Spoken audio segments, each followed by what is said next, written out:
Welcome to the Encore Audio Archives YouTube channel. I'm Taper Dave, and this is my channel. I've uploaded hundreds of talks here that I've recorded at meetings in West LA, and I've also recorded conventions starting in 2013. I've got a bunch of those up. And Walt and Mary Murray, the original owners of Encore Audio Archives, started the company in the 80s, and Walt recorded Joe and Charlie's and a bunch of stuff down in Vista, California. My sobriety date is June 20th of 1994. I hope you find something you like, so please like and subscribe to my channel and comment down below. If you want to hear something that I don't have or that you don't see, I'll see that I get it. Anyways, take care and have a great day if you want to. Hi, I'm David, and I'm an alcoholic. And first off, it's good to be sober. It's good to be in a meeting of Alcoholics Anonymous. I'd like to thank Brenny for asking me to come out here today. I believe he's upstairs carving turkey right now, you know, and that's all right. He's being a service, and it's a good deal. And I just like just thank him for asking me to come out here. You know, I'm one of those people that believes it's an honor and a privilege to be able to participate in a meeting of Alcoholics Anonymous. And it looks like I got like about 30 minutes here, so that's a good deal. And you know, I was listening to the gentleman that was up here right before I came up here, and I enjoyed catching the last little bit that I heard of him, and he talked a little bit about recovery, and I caught a little bit of that, and I enjoyed it. And you know, today's the new year, and Happy New Year to everybody. And it's here it is, 2005, and one of the funny thing is that just a couple of days ago, we were looking at it and we're thinking 2005.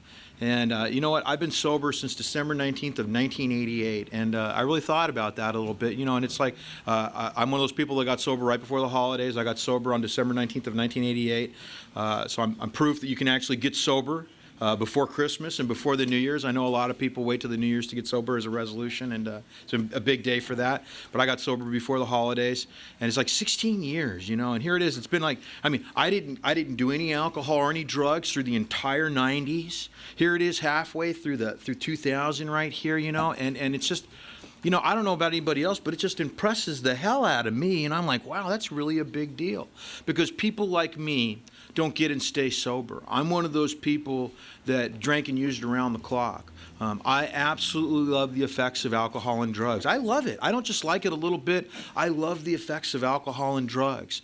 And when I started getting loaded at the age of 14 years old, it was like magic for me. I remember I'm one of those people that felt like I didn't fit in. I felt like I didn't belong. I didn't do well in school.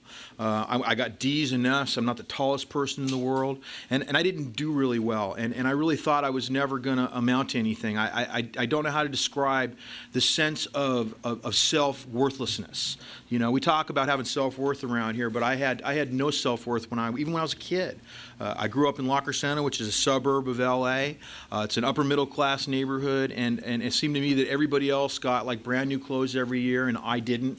You know, I really remember that, being on the schoolyard, and my parents were buying my clothes at like the thrift stores, and everybody else is getting new clothes, and just feeling like I'm not good enough. You know, one more time, I'm not good enough. And like I said, I was a D and an F student, and I just thought I was stupid, and I was short, and I wasn't very athletic, and all those things that we hear about. And I never thought that I was going to be able to really do anything. And when I finally started drinking and using at the age of 14, it was magic for me. It was absolutely and utterly, completely magical for me. I love the effects because it did something for me, you know. And they talk about that in the big book, in the doctor's opinion. It says alcoholics drink because essentially they like the effect produced by alcohol. I'm one of those people. I like anything that produces an effect in me like that. You know, alcohol, drugs. It doesn't seem to make a whole lot of difference to me, and it's just one of the things that I did on top of it all. Anything that's going to get me out of right here and right now. I heard a speaker say that years ago, and it made so much sense to me. Anything that's going to get me out of right here and right now. And when I started partying, it did that for me, you know, and I absolutely loved it. And I was never going to give it up. I was never going to give up the alcohol and drugs once I started, because it did something for me that was just remarkable. And I'm just a pig. I don't care what it is. If you tell me it's going to get me high, if you tell me it's going to catch me a buzz, if you tell tell me he's going to get me loaded. I'm going to take it, smoke it, snort it, drink it, pop it, shoot it. I don't care. Anything that's going to do that thing for me, I'm going to do. And that's just the way it was for me. I always like to, and I know I'm not the only one in Alcoholics Anonymous that's like that. Is there anybody in this room here besides me that smoke banana peels? Anybody else in here? There's always some of us, it don't work, but hell, we'll do anything, that's just the way we are. And like I said, it was just like one of those things because the feelings that I had before I started getting loaded changed so dramatically once I started that I was never going to give this kind of thing up from the day I started. From the day I really started getting loaded on a regular basis, I was never going to give it up. Why? Why would you give up something that works so well? I remember when I was new in Alcoholics Anonymous and people would say, they would come up to the podium and they would say things like, I'm a grateful alcoholic, and that they loved being here. And when I was new in Alcoholics Anonymous, I hated being in meetings of Alcoholics Anonymous with a passion. And the reason why is because you took away the thing that meant more to me than anything else, and that was my alcohol and my drugs. And you told me that I had to live without it, and I didn't like that at all. I thought that was a bad deal. And even though it was chewing me to pieces, it was killing me on a day-by-day type of deal. And when I got here at the age of 24 years old, I weighed 110 pounds. I was completely insane. I was like so out of my mind. I had had so much troubles going on. I'd been arrested a couple of dozen times, and I'm not the kind of person that got arrested doing anything major. I'm not like this huge, I'm not the guy going out there sticking up banks. I'm getting arrested for stupid things. I'm getting arrested for drunk in public. I'm getting arrested for drunk driving. I'm getting arrested for possession, Those are the kind of things I'm getting arrested for. Or I'm getting arrested for one of my favorite things. I must have gotten arrested a half a dozen times on this alone. I would get a ticket for something, for driving without a license, for having marijuana on me, or whatever. And they would say, all you got to do is show up and pay the ticket. And I don't know about anybody else, but in my opinion, that meant I didn't have to pay it till you caught me. I don't know if anybody else identifies with that, but that's what I thought. And then it would go to warrant, go to bench warrant, and it would come in the mail. And even at that particular time in my life, when I'm like 15, 16, 17 years old, by this time, the police in the neighborhood knew who I was by sight. I don't know if anybody else identifies with that particular thing, but that's what would happen. And I would be I'd be walking down the street, and the police would see me, and they would pull over, and they would harass me. What they're trying to do is just like, because they know I'm not doing things the way I'm supposed to. I'm the kind of guy that colors outside the lines on a regular basis, and they're just shooting to see if maybe they can catch me on something. And they would tell me, hey David, you got a warrant out for arrest. You should do something. We're not going to take you in today because we don't want to hassle with the paperwork.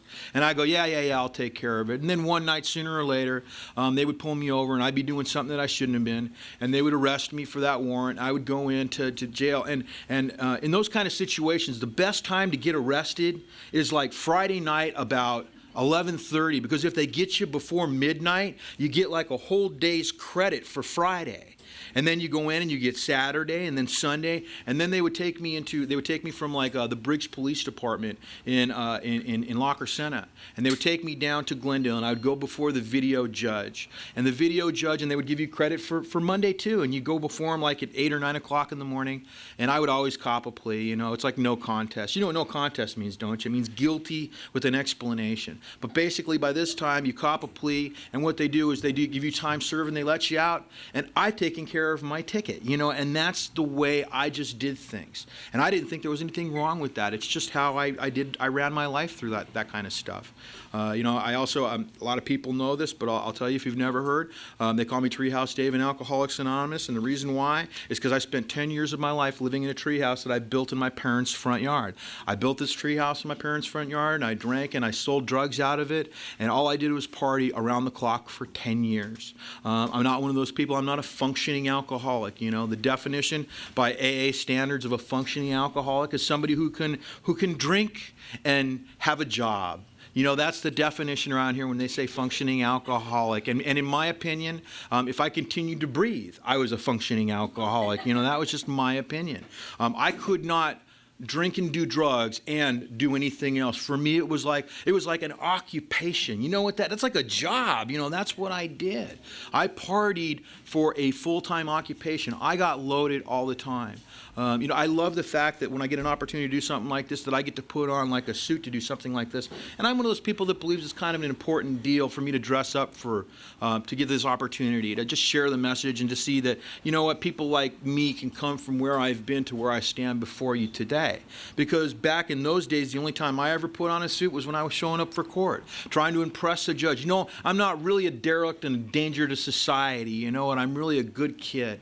And they don't know any better, but the thing is that I get a chance to do something like this, and I believe it's important for me to give a good impression, and I do it because I have respect for Alcoholics Anonymous. I really do. We were talking right when I came up here just now, and one of the things we're talking about pet peeves in Alcoholics Anonymous. And I know all of you are just spiritual giants compared to me, but I have pet peeves in Alcoholics Anonymous. Things people do that just piss me off, and one of the things that I've never liked is when someone in a participation meeting and you call up somebody to share for a couple of minutes and they walk up and they say their name and their disease as they're walking to the podium.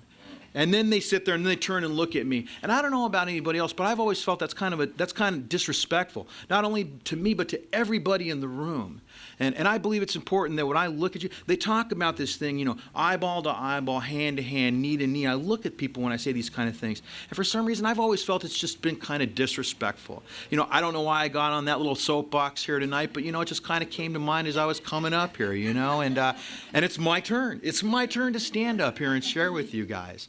And you know what? I came into Alcoholics Anonymous, and you know what? I was a broken human being. I was completely shattered emotionally, physically, spiritually. I was completely destroyed when I got here. I love that part in the Big Book of Alcoholics Anonymous. And I don't know which part of the book it's in, but it talks about we are like a tornado roaring our way through the lives of others.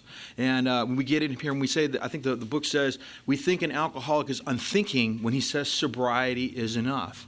And I remember coming in here, what's the big lie that people like me tell ourselves when we're out there drinking and getting loaded?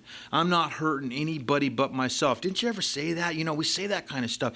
People just leave me alone. People just let me do this, I'll be all right and I'll just live my life the way I want to. And I really believe that. When I finally ended up getting sober and I look back at my life, who are the people that we screwed over time and time and time again?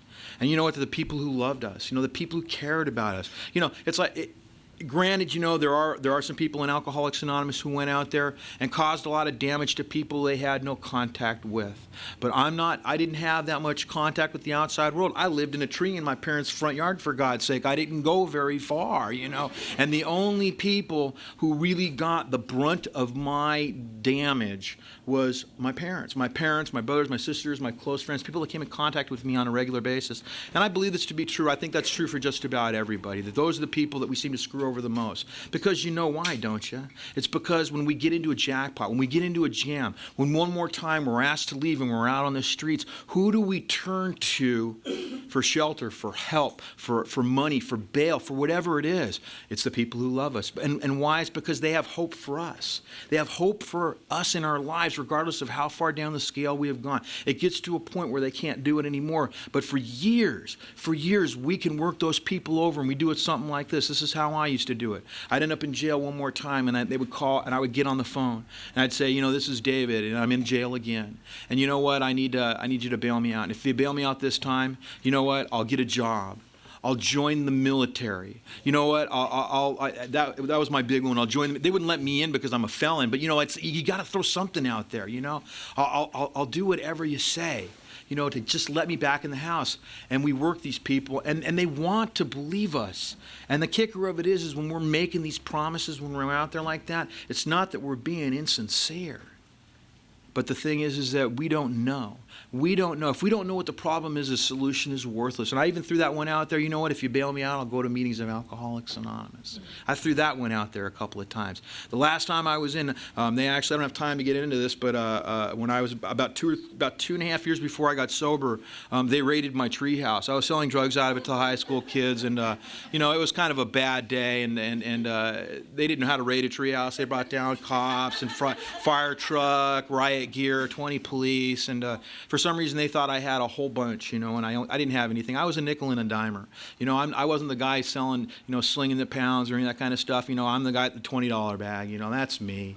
I'm just trying to keep the party rolling. I'm not doing it because I'm a bad guy. I'm doing it because nobody ever offered me enough, and if I sell it, I can do as much as I want, and that's to keep the party rolling. I always like to say this, and I believe this to be true today. It's true today as much as it was when I was out there getting loaded. All my life, I judge myself on my intentions, and people judge me by my actions. When they raided my treehouse and I ended up in court a couple of months later, they called me, and I kind of mentioned it just briefly earlier. They called me a derelict to society, a danger to myself and others, and that I wasn't fit to walk the streets. I remember standing there going, who are they talking about? I really thought that. I mean, the denial runs so deep. I didn't think I was a bad guy because I wasn't doing it because I'm a drug dealer. I'm doing it because I'm trying to keep the party rolling. But if you stand back and you take a look at what the outside is, what's really going on, my actions said all that, and that's just the way it is. I always find it interesting when people who come into meetings of Alcoholics Anonymous and they say they're grateful for AA and they say how much they love AA, and the only time I see them is once a year when they're taking a cake, and it makes me wonder. It makes me wonder, are they really grateful? Do they really love AA? Because I don't know about anybody else, but when I love something, I put something into it. I put effort into it. I don't know if there's a great movie out with Jodie Foster and the Silence of the Lambs, and there's a great line in it where they find this the moth thing, but it's just like the cocoon that they'd gotten out of the lady's throat. And when they're looking at it and they open it up and they're going, oh man, somebody loved this guy, And it's just like, that's what I treat Alcoholics Anonymous like. I really love this thing around here, and I hated it when I got here. But I really do, and I really love it, and I put a lot of effort into it. Just to let you know, like today, first of the year, this is my second meeting today. I was at a meeting this morning. I went, I sat, I listened to a guy share, a guy by the name of Leroy, talked about the 4th step. I got to sit there and just be a member of Alcoholics Anonymous, take my seat, warm it, and be there with what they call an open mind. They talk about that in the big book of Alcoholics Anonymous, 3 indispensables into recovery: honesty, open-mindedness, and willingness. Open-minded, I go in there and I listen, just because I've been sober for 16 years doesn't mean I got all the answers, or that I even have most of the answers. God, I'm constantly struggling with this thing, finding out new stuff every day. And I was at the meeting and I listened, and he shared, and he had a lot of good stuff that he shared about on the inventory. And then I went home and I spent a couple of hours with my wife and my son, and her dad was there, so the father-in-law, my new son, Tristan, he was a little over 10 months old. And we took a nap, and New Year's Day is a wonderful day to take a nap. I think that's a very spiritual thing. I really do. They talk about that, don't be too hungry, angry, lonely, and tired. You got a lot of food here, that's a good thing. You're not going to suffer from that. And I took the nap, and then I showed up here. After I get out of here, just like the guy who was sharing before me, I got another meeting I got to be to at 7 o'clock out in West Hills.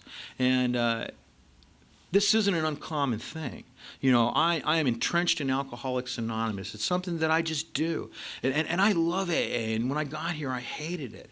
I hated Alcoholics Anonymous with a passion down to the core of my being. And I knew when I came in here, I was wasting my time. And why should I even do any of this kind of stuff? And it's not going to work for me. I'm too far gone. Didn't have time to get into all the paranoid psychosis, the drunk driving charges, all the different stuff that happened. But you know what? When I came in here, I was done. I was 24 years old, and I had the living crap just completely kicked out of me, and I was willing to do anything. In the 12 and 12, there's a great line. It says, "As willing, as desperate as the dying can be," is the way they put it. And that's what I was when I got here. I didn't think it was going to work. I didn't think it was going to be. I thought I was different than everybody I saw in a meeting of Alcoholics Anonymous. I really did. Like I told you, I got sober in La Crescenta, and these people, when they got sober, it was kind of like they maxed out their credit card in the middle of a drunken binge, and then they decided to turn themselves into Alcoholics Anonymous. They still had some stuff. They still had some things. I came in here, I had nothing. Spiritually, emotionally, physically, psychologically, I was just damaged goods all the way down the line. I had a 9th grade education. I was completely insane. Been living in paranoid delusions, had no concepts of reality and how to talk to people when we had conversations. I don't know if they do this here, but when I got sober, they used to go out for coffee all the time. And there used to be a coffee shop in La Cunada, and they had one of those big horseshoe booths. And if you were new, they would corner you in the middle of the booth so you couldn't get out. If you had to go to the bathroom, you actually had to like prove it before they would let you out to go to the bathroom, because they didn't want you getting away, you know. And they would sit there and they would talk about things, and they would say things, and I would struggle to be a part of the conversation, and I couldn't do it. I just didn't have enough. I remember this so distinctly. They'd be sitting there and they'd be talking about cars, and they'd be talking about guns and all this kind of stuff. And this was one of the conversations. They're in the middle and they're talking about cars. So I start thinking about ways I'm going to get into the conversation. I don't know if anybody identifies with this or not, but I'm trying to think of a way to get into the conversation. I'm going, you know, I used to drive a car. I had a Pinto at one time, you know, and it was kind of beat up, but you know what? It was a decent car, you know. And then I wait for a break in the conversation, and there's finally a break, and I throw it out there. You know, I used to drive a Pinto, and they all turn and look at me because they're not even talking about cars no more, you know. They're talking about something else, and then they don't even say anything. They just turn back and go back to their conversation, and he sits there going, oh man, I just feel like a turd with eyeballs. Why am I here? Oh, sobriety sucks, you know. And then they're like, keep coming back, David, keep coming back, you know. And it's just, you know, all I can tell you is that I kept doing that kind of stuff, and I kept showing up, and I got a copy of the Big Book of Alcoholics Anonymous, and I got a sponsor, and I did what I call the nuts and bolts of sobriety, because to me, I may not understand the deep spiritual significance of some of the plaques they had laying around at the meetings, but I can make a pot of coffee. You know, I can read the Big Book even if I don't understand what it means, you know. I could sit there and stick my hand out and say, welcome, even though I don't feel like I want you to be welcome, and I just had to do something to just get out of myself. I'm one of those people that believes that one of the greatest commitments at a meeting of Alcoholics Anonymous is greeter. And I'll tell you why. When I was about 6 years sober, at the time, I was doing all right, not too bad. I was in a decent job. I was paying me pretty good. Actually, I was making more money than I'm making today. I was making more money than I'd ever making in my life. But I hated this job. I was working rotating shifts. If you don't know what rotating shifts are, it's just insane. You're working morning shifts, and then the next week you're working evening shifts, and then the next week you're working graveyard shifts, and it's just constantly moving around. It was just insane, and I was never going to my regular meetings, and I was just absolutely nuts. And I'm sitting at this job, and I'm walking around at like 4 o'clock in the morning, and all of a sudden, and it's just like I've been doing it for like 6 months and just crawling out of my skin, and all of a sudden I thought to myself, you know, I'll just kill myself, you know, and it was just like, and it's not like really dramatic, like I'll kill myself and they'll be sorry, which is what I used to have when I was drinking. It was like, no, this is like an honest to goodness solution to my problems in sobriety. I'll just kill myself and that'll take care of everything. You know, I don't have to deal with it. I don't have to bother with it anymore. It's just gone. And I started walking, and all of a sudden it crossed my mind that suicide became a solution for some of my problems in sobriety, and it scared the crap out of me for just a moment. And what happened was I took a break. I took a break at the job that day, and I went and I sat down and I got a pen and a paper. And you might have heard the phrase in Alcoholics Anonymous, take what you can and leave the rest for future reference when you go to meetings. And I had been at meetings for 6 years on a regular basis, almost every day.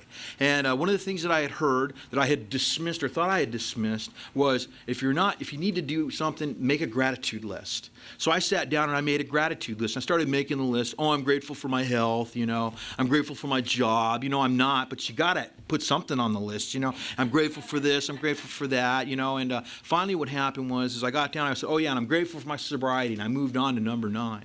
And all of a sudden I stopped and I looked at that list. And I realized that sobriety, at 6 years of sobriety, had moved down. There was 8 things. Or 7 things that were in front of my sobriety. And at any given times, those could have gotten in the way, and I could have gotten drunk, and I knew I needed to make a recommitment to Alcoholics Anonymous. But, you know, AA isn't like drinking and doing drugs in the sense that it's not instantaneous.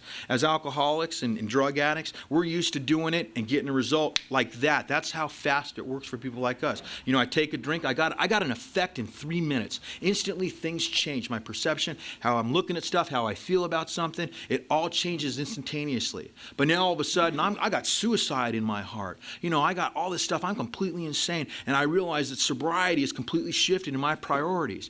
And I sit there and I say, God, please take this away from me. And what happens? It doesn't happen quite that fast. Talks about it in the 12th step of Alcoholics Anonymous, having had a spiritual awakening. And what happened was I started going to meetings of Alcoholics Anonymous again, recommitting. And I would go to the same meetings over and over again, and I would stand at the door, and I would greet people, and I would say hello to people. And not just one or two people, every person. And it was the toughest thing I ever did because I'm a paranoid psychotic. I'm an introvert. I'm not an extrovert. I'm not any of that kind of stuff. I just want to shut you out and blame you for my problems because you didn't reach out and help me. And what I found out is that I needed to reach out to you. And I found out that for me it's a great thing because when I reach out to you, all of a sudden, I'm not the guy sitting off in the corner anymore. I'm in the center of the room. And I got all the people around me, and I could stand in the room. And 6 months after I started doing this, and it didn't matter which meeting I went to, I knew the name of every person there. I had talked to them one-on-one at least a dozen times. And you know what? That's not me. That's not who I am. I'm the guy that lived in a tree for 10 years. I shut you out. The last two and a half years I was out there, I didn't even talk to people. That is not me, but that's just one of the miracles of Alcoholics Anonymous. All I can tell you is that it's been a long, long journey from where I stood in that treehouse to where I stand before you today. And if you're new here, I always say the same thing. Get a copy of the Big Book of Alcoholics Anonymous. Start going to a lot of meetings. Hook up.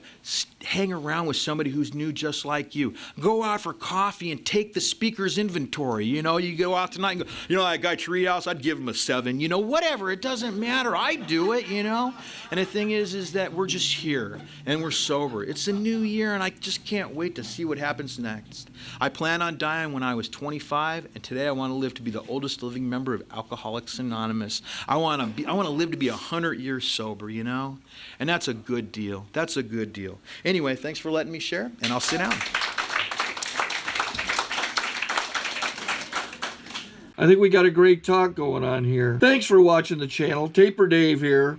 Just curious, do you think this is better than Zoom? Okay, this is how I prepare my drone for launching. I like to do it inside the cab of my truck so I'm not standing outside in the weather. To install the joysticks for control, up and down, right and left, powered on. I have an Android phone that I use to connect it to the drone with.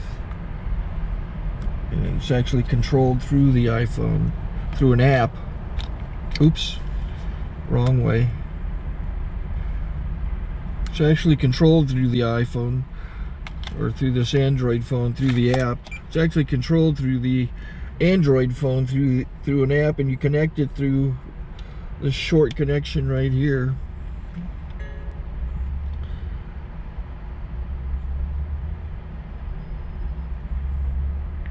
Remote control connected. Remote control's connected. So I pull out the drone.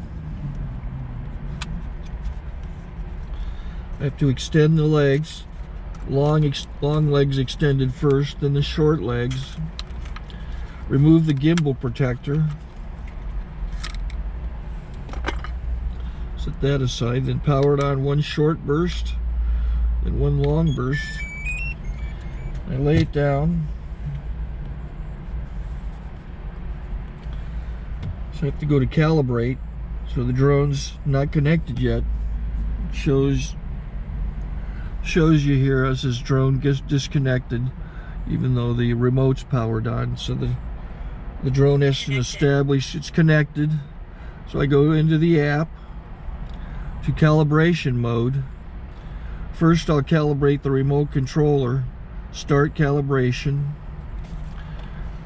Out, in, oop, out, in, up, down, and then this little wheel is to control the gimbal.